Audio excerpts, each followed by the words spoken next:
Friends, a very, very warm welcome to each and every one of you from your friendly host Ajay Kumar and yet another exciting episode of Beyond Success, Unleash the New You. We have a guest today and I'm extremely super excited. So very, very warm welcome to you, CP. How are you doing? Ajay, always a pleasure to interact with you. And all I can say is that your energy levels inspire me. Thank you for the nice, encouraging words, boss. Are you in Delhi traveling right now, home?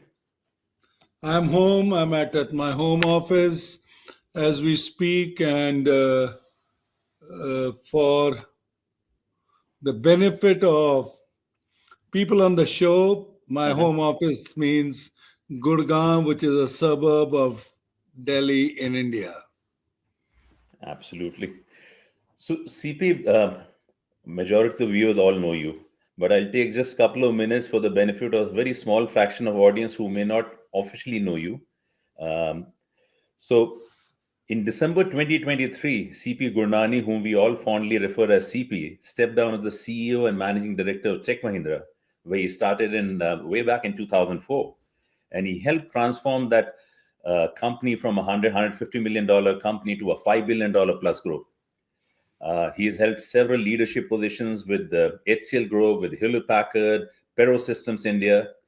Now he is actually, CP, I remember listening to you somewhere. You said that your journey from being an entrepreneurship manager to being an entrepreneur. So now the co-founder of AI on OS, a next-gen AI revolution, striking a balanced synergy between human capabilities and cutting-edge technology. And now CP is focused on very small things like accepting challenges from people like Sam Altman, the OpenAI founder, and proving Sam wrong. And CP has also been acknowledged and awarded. There's a long list onto this as an ENY Entrepreneur of the Year award, CNBC Asia's India Business Leader of the Year, Data Quest 2 years in a row, IT Person of the Year, CEO of the Year award, declared by Business Standard. And by the CEO World magazine, he was part of the list of the best CEOs in the world. Forbes India leadership, best CEO for private sector, people CEO, and I can keep going on and on. And I'm sure, boss CP, I'll exhaust the 1 hour or 45 minutes just talking about you. But we'll rather use the time with you to listen from you and have the viewers get some of your thought leadership. So once again, a very warm welcome to you. Thank you for joining us. Thank you, Ajay. Thank you. And life has been fun and life has been rewarding, and I can only thank God and my family for some of the beautiful moments in my life. Absolutely. So we heard a little bit, CP, about your corporate life in terms of a very brief intro, which I did.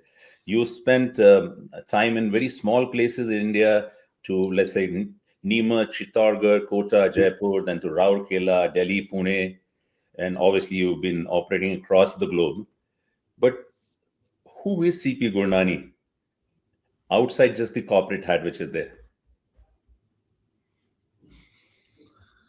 You know, interesting, Ajay. Nobody has ever asked me this question, and hence I'll reflect on it.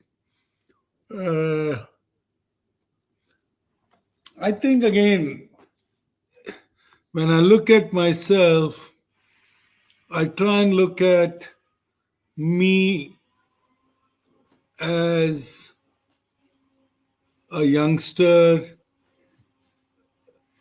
trying to look up to my parents and particularly my father, hoping to get that approval. Looking at the teachers who I may not have appreciated at that time, but who shaped my life. And fast forward in life, now as a grandfather, I look at the biggest joys of my life as spending time with my grandchildren.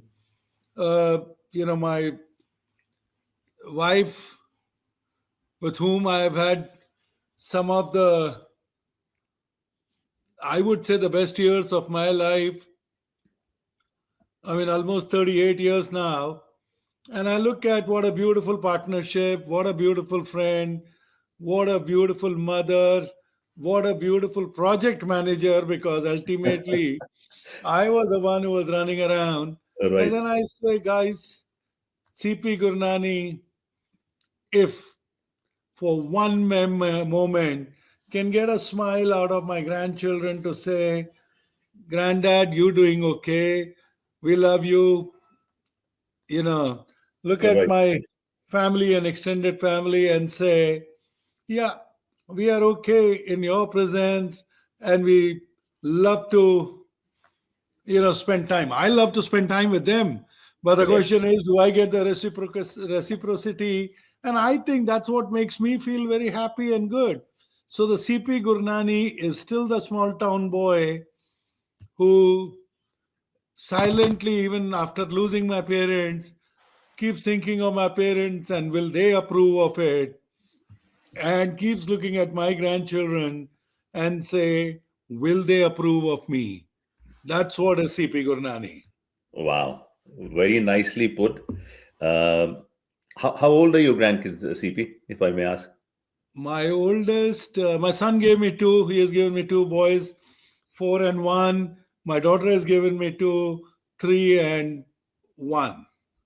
Three and So one. I have four of them, and obviously, Kyan, who is my eldest grandchild, uh, obviously, I spent a little more time with him because he was the COVID born in 2020. Oh, Uh, so I think, again, in a lot of ways, I lived my childhood through him. awesome. This is awesome to hear. CP, on a lighter note, I was reading somewhere and it said we might be one of the first and last generation who listen to their parents as well as their kids. So, when you talked about your compass being that you wanted to see that your teachers and your parents will approve what you were doing, and then also talking about that not only your kids but look at grandkids and get that reciprocal feeling from them, um, kind of reminded me of that statement which is there. But this is great to hear, CP.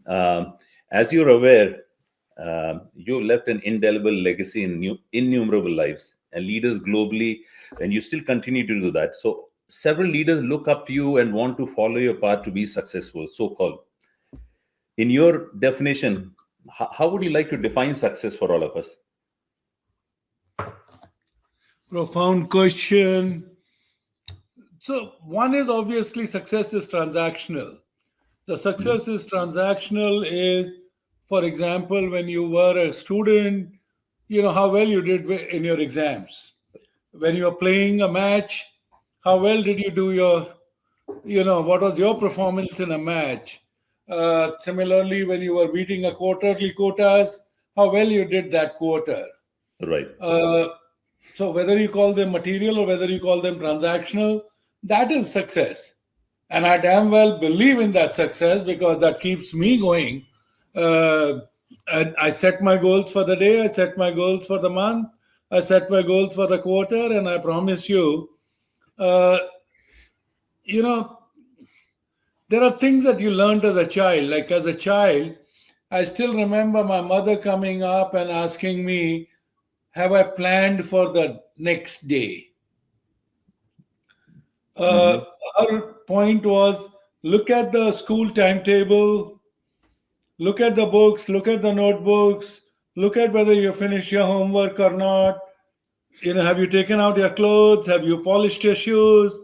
But the point was very simple is she imbibed in me that if you want to be successful the next day, you need to plan for the next day. So that I think is the transactional part of it.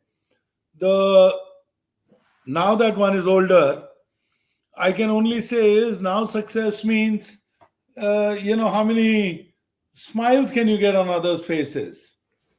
You know, uh, in a lot of ways, you start measuring uh, success in a very different way. No longer in terms of recognition goals or reward goals or financial goals or material goals. You start measuring it. Can I influence people. So, for example, I mean, Mhm. 1/3 of my time I devote to education. So, I'm a founder of Mahindra University. I'm a founder of Plaksha University. I am, you know, a chairperson for I am Nagpur. So, all I'm trying to tell you is that on our family NGO, Titliya, looks after about 2,000 deserving children, Right. and we provide them the education. It's a NGO called Titliya. So I think the purpose becomes bigger in your life. It Mhm. starts taking a major part of your mind share. And if you're successful in lighting up a few faces, I think that is what is real success. Very, very nicely articulated, CP, as always. Believe it or not, if you visit my LinkedIn profile and my personal website, actually, this is what I put as well: bringing smile on other people. And that kind of thing, realization which dawned on me. So I'll definitely catch up offline with you to dwell a little further and deeper onto this point which you just articulated. But very nicely put. CP, the other thing which comes to mind, and you kind of partially answered my next follow up question, which was there, but I still go ahead and ask that: this definition of success getting changed from time. Maybe you said that when you might have been fresh out of college during your school days, and then what you are today would have changed and progress. And maybe I'm thinking the needle would have moved from being more transactional to saying that how can I create bigger impact on other people around us? How many lives are better off just because we lived, from that philosophy? How's that transition been for you? I think the Indian Vedas, in a way, defined it. Hmm. They defined it 0 to 25 is learning, 25 to 50 is earning, 50 to 75 is giving back, and 75 to 100 is about getting spiritual. So the Indian Vedas have defined it very, very well now. Few ages, in a modern world, because people like you, Ajay, will live up to 120. So it may have become 0 to 30, 30 to 60. But my belief is that a period of earning and a period of returning has been very well defined by the Vedas. Hmm. Hmm. Uh, Now, similarly, if you define success, now one is you can do it transactional. Ajay Kumar, when he's 0 to 25, how well he does in studies, how well he lands up his first job, how well does he start his new company. I mean, they Hmm. become the drivers. Then, secondly, is finding the right life partner. Number three is if you found a life partner and you used to have kids, then how well do you become a good father? Then, in Indian method of working, you also believe your responsibility that you want to participate in your children's wedding. You are Right. an active participant. So, Right. my point is that there are certain areas where the Vedas, which are thousands of year old, have defined a path. Now it is the question is that do you want to excel on that path, and do you want to go an extra mile on that path, and that is what will define you where you want to be. It is not that there is anything wrong in just being a follower, but sometimes if you want to be a leader, you Hmm. tend to set the pace a little differently. You want to make Absolutely. it more inclusive. You want to unify. You want to bring generational changes. Correct. Now, that is where leadership comes in.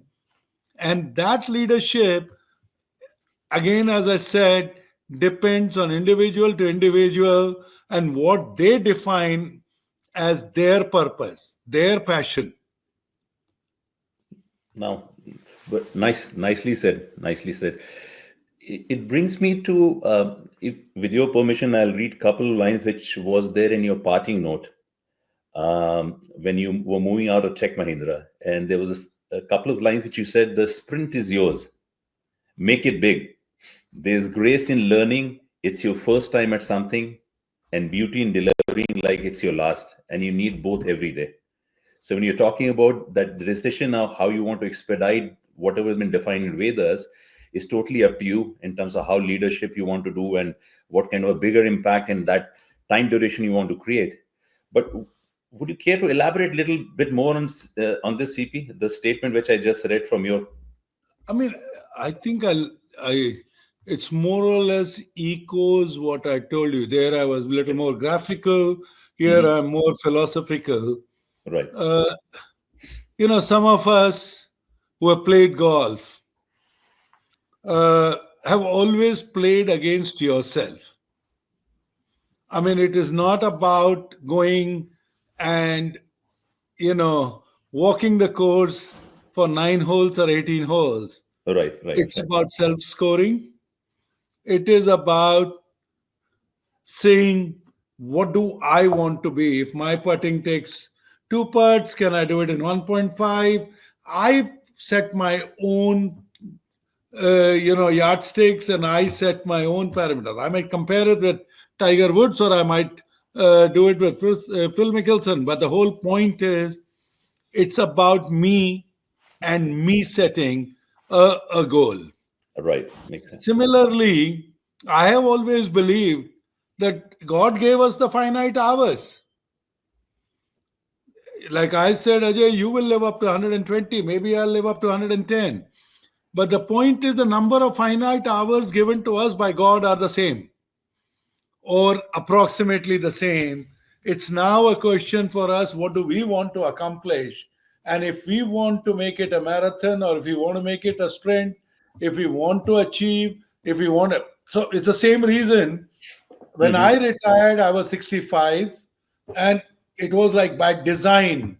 19th of December, I became 65, and I, I was treated like a founder by the board of Mahindra and Mahindra. I was on the board of Mahindra and Mahindra. Right. And then I said, listen, I need to make my own decisions. And that is why I set the ball rolling again. And I pretty much started from a scratch. I won't call myself a startup, but it was definitely a new company. Ajay, this road is ours, this journey is ours. We can only choose the destination. And if we can bring people together to reach the destination and celebrate together, I think that's when you light up people. Well, that's when you get the smiles on their faces. Absolutely. 100% agreement. Only one correction, CP, which I'll do. And that correction is, you said if I live for 120, you live only 110. I believe you live for 135. So I just want to correct that and put it in records. Okay, good. I mean, I'll still remain your cheerleader. Thank you very much. So,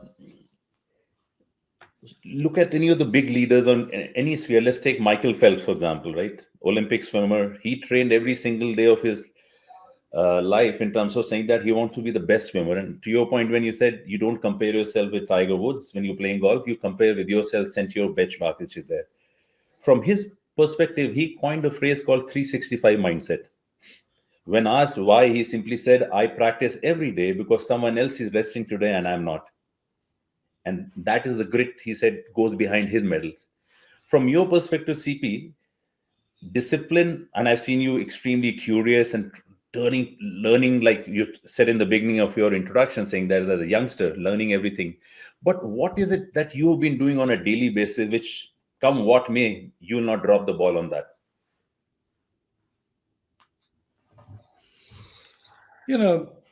I'm trying to avoid a stereotyped answer out here. Sure, sure. The reason I'm trying to avoid a stereotyped answer out here is that I do not know of any successful person in my life, uh, who is not driven. They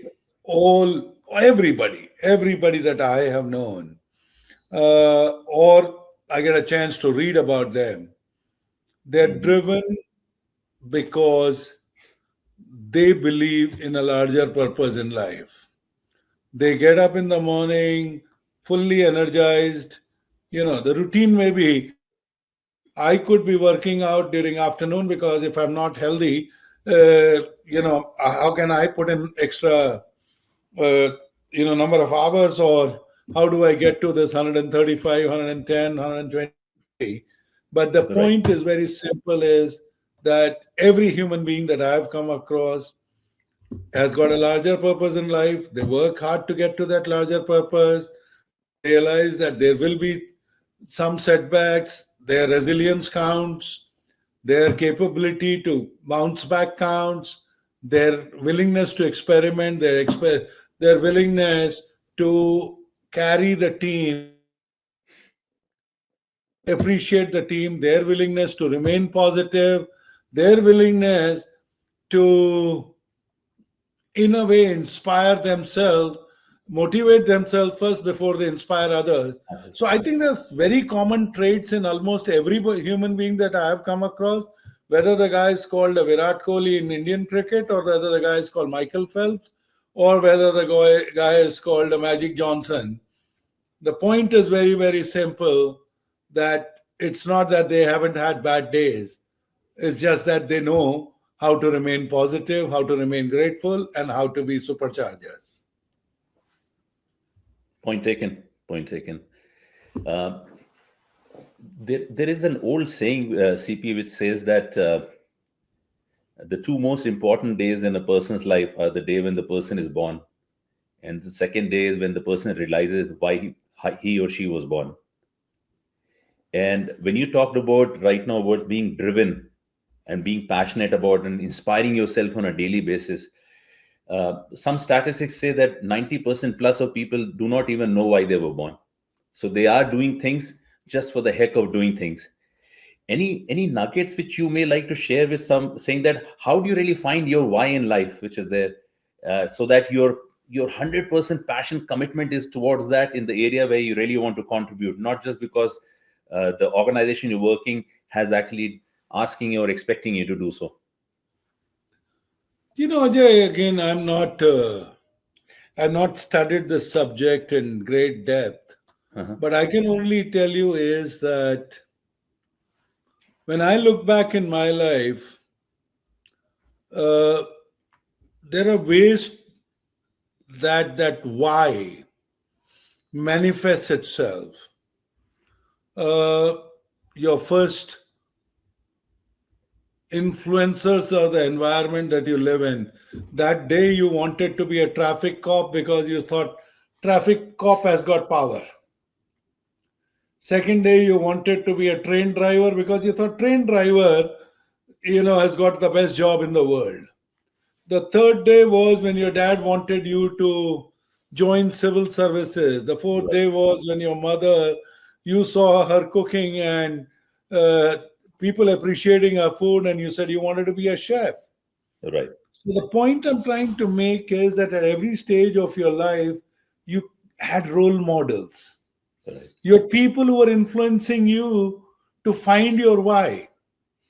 And I was not as smart as you were. uh, I didn't get my why so easily. I actually changed 4 jobs in the first 2 years of my career because I didn't know the why. I was a production engineer, I was a design engineer, I was a project manager, I became a sales engineer, I became a marketing engineer, till I realized what I like the most is learning people, building businesses, and building them bigger, building them even bigger. I mean, that's what drove me. So I found my why. And I said, listen, when people came and said that, why don't you, you know, devote your time to social service? I Hmm. said, if when I build an organization, I think I'm doing social service. When I'm creating opportunities Right. for some of us together, I think I am doing social service. And why social service can only be going to a old age home, or going to a favorite charity and doing things. Why can't I use my organizational skills to build something of scale? So I found my why in enjoying what I like to do, Right. and I like being with people.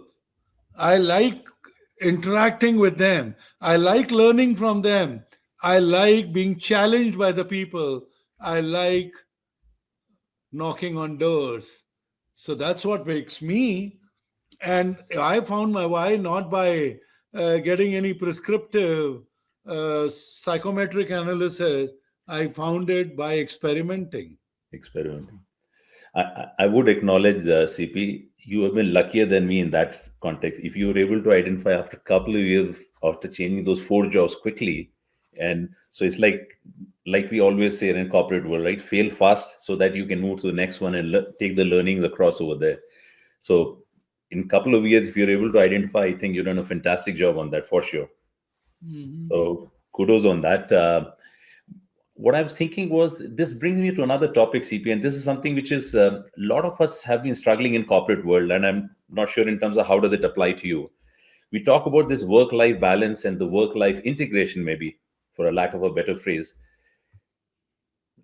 Umpteenth number of times, executive leaders, whenever there's a clash in priorities between personal and professional, the personal things normally always takes the beating which is there. How has your journey been on that? And if there are some nuggets which we can all kind of learn from there, that'll be very, very helpful to know. Ajay, again, I go back to the initial part of the conversation. Hmm. Uh, when I said I'm grateful that Anita, my wife, was a friend, she was a partner, and she, to a large extent, shaped me and my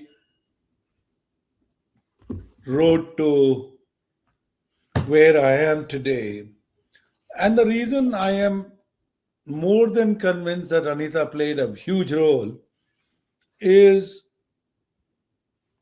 by experimentation, I brought work home and home to work. Right. That means I chose not to keep it in two separate compartments.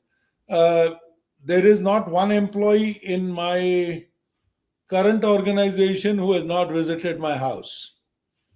Similarly, most of the leaders that I worked with, Tech Mahindra was 168,000 people, 6.8 billion revenue. I would say that the top 100 managers knew my wife also. And to some extent, you have to create those opportunities where the families start interacting with each other. So what happens is that in many of the places now you have these MS Teams or the other virtual environments. Right. But earlier it was a phone, so it was always Ajay Kumar of Chicago on the line. I mean, and the words would be about Ajay XYZ or a Right. customer ABC. But the moment you brought the two together, it became part of your life. I mean, there are many of these MS Teams calls or the Zoom calls where people have seen my grandchild, because when they come to say goodnight, if I'm on a call, they come and sit in my lap and they say goodnight to everyone. So my point is that you have to decide whether you want to create boundaries, and people are comfortable, uncomfortable. My Right. wife was all right, and she encouraged me that instead of losing you to work alone, why don't we bring work home and why don't we take home to work? Well, so if I could take the key takeaways from here, what I heard from you, CP. One was you talked about not keeping separate boundaries, and that was a decision which you jointly took along with your better half. So that was one area. Second area I heard was that the ecosystem which you had. So you had a very supportive, understanding partner who's always been trying to make things happen jointly along with you. So that was another thing which came across my mind. Third was that you create an extended ecosystem, the place where you're working, everybody gets to interact, the families get to know each other. And so it brings a kind of a ecosystem together where you have shared thought process, be it work and life, and those boundaries do get dropped. So good kind of insights over there. Thank you for that. So, in your opinion, CP, you would say that pursuing both your career ambitions and personal fulfillment simultaneously is absolutely not a no-brainer. Like, so you can always make that happen. I mean, again, Ajay, as I said, no two individuals are same, no two families are same, All right. no two support systems are same. Right. I have had, colleagues who have set boundaries. So, for example, a colleague of mine Mm-hmm. would be the first guy to come to office because he used to drop his kids to school and come straight to work. All right. Now, a typical Indian corporate life is the life starts only at about 9:30, whereas this young person used to come to office at 7:30. Now, similarly, uh, he would go home at about 5 o'clock because 5 to 7 was his playtime with his children. All right. All right. He would have dinner with his children, uh, and he will get back to the few urgent conference calls at 8 p.m. in the night.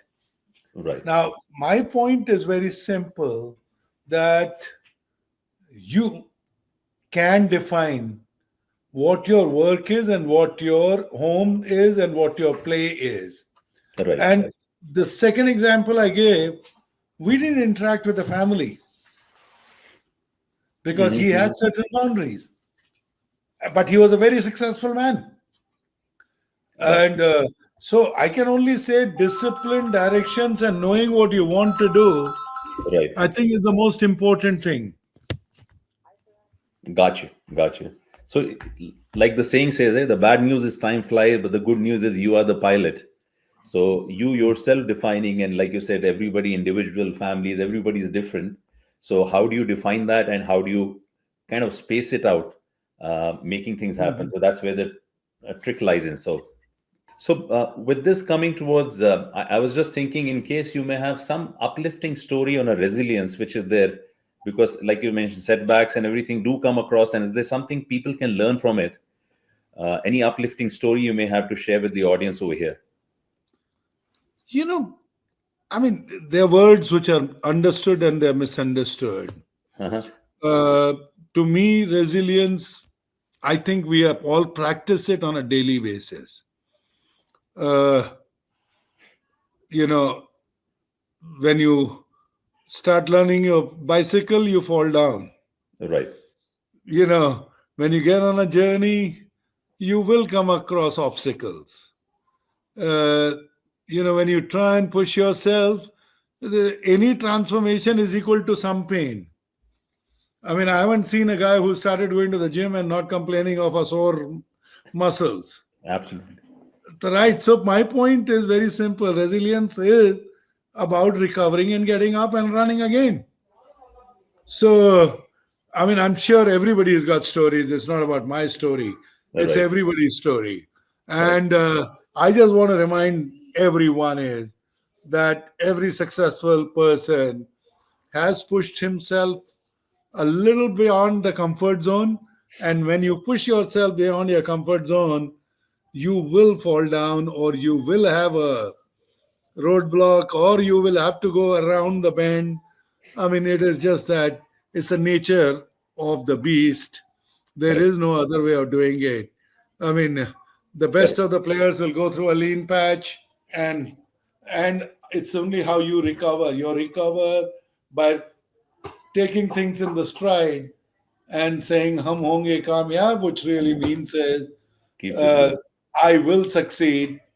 Nothing in the world can stop me from being successful. There we go. I do remember you as being a movie buff, CP, and from the movie Rocky, the Sylvester Stallone one, there was a dialogue on this. It said that it doesn't matter how many times you get knocked down, all that matters is you get up. So I think you nicely articulated that. Okay, let's try to CP, what I'd done was I thought I'll do something which I've not done in some of my other. I want to do a rapid fire questions with you, maybe get a one-liner response into a couple of points which are there. Perfect. Yeah, let's do it. It'll be fun. All right. So first, Pune versus Delhi. Both are lovely cities. Pune for weather, Pune for lovely people, Delhi for food, Delhi because there is economic activity. But if I was really leading a retired life, I'll live in Pune. Got you. All right. Moving on. Is Chak De India still your favorite movie? And if yes, why? I mean, Chak De India clearly is a favorite movie. Number one, as a leader, you inherit an underperforming team, you inherit a diverse team, you inherit a set of people who are not united for purpose, and you bring all of them together. So, unity in diversity, unity is equal to purpose, purpose is equal to winning. I Right. think that is a beautiful story. I think everybody in the world should watch it. Uh, and it doesn't matter it's a Hindi movie or an English movie. Right. Important part is there was a coach who believed in his team, and he made that team discover themselves and become successful. Absolutely. Absolutely. Okay. School days versus college days. School to me was 7 schools in 11 years. Those days, schooling was 11 years. So I can say that I had fun, but I discovered myself in college because I was in the same location with the same set of people for 5 years. Those days, undergrad was 5 years. 5 years. So, yes, college any day. Got you. Tech-M versus HCL. One way of looking at it is that HCL was a great learning, great college, working with founders directly like Shiv, Arjun, Ajay Chaudhary. Right. I think it was a great blessing. I don't think I would have ever bargained for that. Each one of them was a true leader. Techem, I think, was unlearning what I did not or should not have done at HCL. Techem was, working with people like Anand Mahendra, who are an institution by themselves. They're not the first generation entrepreneurs. HCL was all about first generation entrepreneurs. Right. And being able to not only respect the brand, but also the amount of empowerment Anand Mahendra gave. I think it is something which I learned, that empowerment and trust and the kind of entrepreneurship that Anand was able to unleash. So, best parts of my career obviously is HCL and TechM. HCL for making me who I am, Tech Right. Mahindra for giving me the wings. Fantastic. Corporate versus startup environment. Uh, Different stages of your life. I mean, I would only say is that when I look back, I strongly believe that I was doing 60 to 70% of my time in corporate. uh, I am able to now replace it in a startup or a new co with a better quality work. Mhm. Corporate had become quantity, and a new co has become more quality. Got you. Got you. The last final question over here for you. And before I say that, I want to set a context for this last question. I've noticed, CP, that you've actually been practicing the act of gratitude very, very generously and on an ongoing basis. Be it your teachers, meeting Professor Roy at NIT Rourkela, or some of the mentors you met across in your professional career, or your colleagues, etc. I want to see if you could take a moment from and share one learning from some of your top mentors across the which have stuck with you. I mean, some are definitely visible, some are invisible. As I said, my biggest mentor was my parents. Number one. Number two is biggest mentors were some of my teachers who Hmm. were very generous with their time and very forgiving for the cockiness that I used to display. Uh, During my professional life, there are people that I did never work with, but I admired Hmm. uh, because of you know their sheer contributions to the world. I mean, many of us have heard of people like a Steve Jobs or an Andy Grove. I mean, they become your heroes because they were for what they were. Right. And similarly, in the Indian context, I mean, for people like A.M. Naik, or for a person like Dhirubhai Ambani, or a person like Keshav Mahindra, I mean, each one of them uh, are my role models. Personally, I mean, I'm a huge fan of Shiv Nadar because of his scale, entrepreneurship, his vision, Vision. and his capability to make mistakes. He's just an amazing. And Anand, as I've already said, that I don't think I met a better professional in my life. The way he empowers you, the way he trusts you, the way he encourages you to scale up. I don't think there are many people of his stature. So the list is very long. I Right. can start from Mahatma Gandhi or my parents, and I promise you, I learn and I still learn from my children. I Right. still learn from my youngsters. Some of my role models are actually youngsters in my company. Absolutely is. Absolutely is. The day we stop learning, I think we stop growing as individuals for sure. So CP, this has been extremely, extremely. I thoroughly enjoyed our conversation, and I wanted to say that you took time to come and appear on the show. Thank you once again for your time. Any parting one-liner thought which you like to leave for all of us? I'd love to hear that. I don't know whether there is anything Uh-huh. called one-liners anymore, but I tend to practice three E's in my life. Hmm. One is what I call extreme ownership. The second is what I call entrepreneurship, and the third one is uh, execution. So, three E's of my life: entrepreneurship, extreme ownership, and Execution. execution. This is going to stick with a lot of us who are listening over here as the audience and viewership. But CP, once again, thank you from the bottom of my heart. I really appreciate your time and the nuggets of learning which you shared with all of us. Thank you once again. All right, thank you, and Ajay, look forward to catch up again soon. Absolutely. Likewise. So, see you. Bye.